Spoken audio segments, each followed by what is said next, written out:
Yalli din yalli yana chukting wek pinom Wadai pan yalben Yalli din yalli yana chukting wek pinom Wadai pan yalben Heran juto alang nirang kang warang ajepo wel Akul ikang warang ajepo pop Heran juto alang nirang kang warang ajepo wel Akul ikang warang ajepo pop Wegamin joden bereng Uben chat ke koi per Uke gamin joden bereng Uben chat ke koi per Gamin joden bereng Kuben chat ke koi per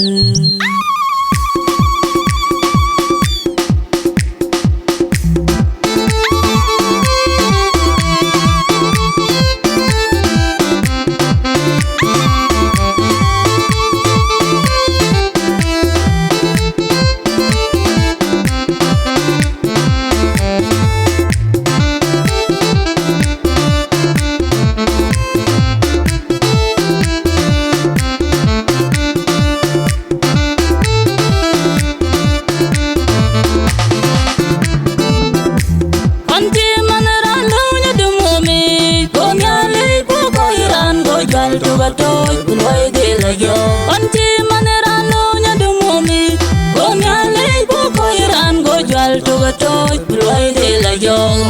Tabi aja de kegyo makoy war chiga podu wil Makoy war wi doy kwa wi bir Kukoy koga chadu pan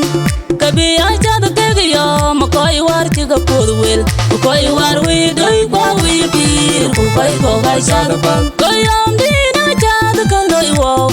Chora pongan kujalati yang mulai rod ya dewan chora pongan kujalati yang mulai rod kailagan ke wan nyali na chat kailagan ke wan nyali na chat ai chora lawan debit kai boyan tiden ai chora lawan debit kai boyan tiden ayo ko jukutit kujalati yang ui baloi tani ayo ko jukutit kujalati yang ui baloi tani Ajulel kawij baladai go kanyin Gole lanchu baladai Ashiun yegriel Gole lanchu baladai Ashiun anyin Gole lanchu baladai Ashiun yegriel Gole lanchu baladai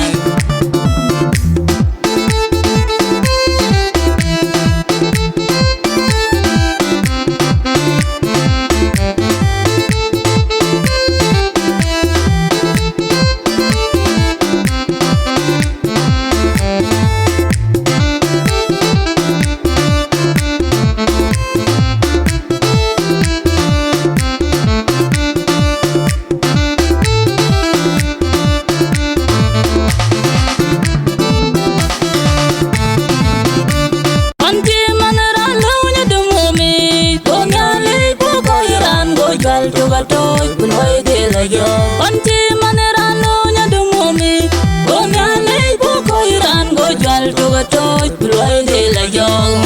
Tabi aja de kegyo makoy war chiga podu wil Makoy war wi doy kwa wi bir Kukoy koga chadu pan Kabi aja de kegyo makoy war chiga podu wil Makoy war wi doy kwa wi bir Kukoy koga chadu pan Koyam dina chadu kaloy wo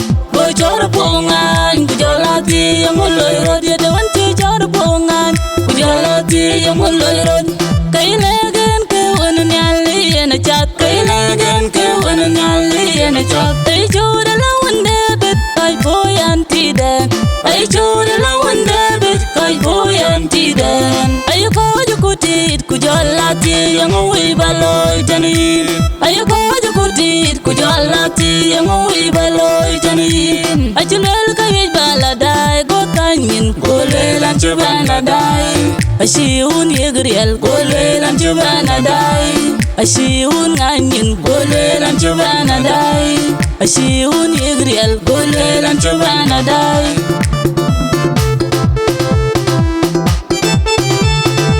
Yesu jogan real do Yesu jogan real do Yesu jogan real do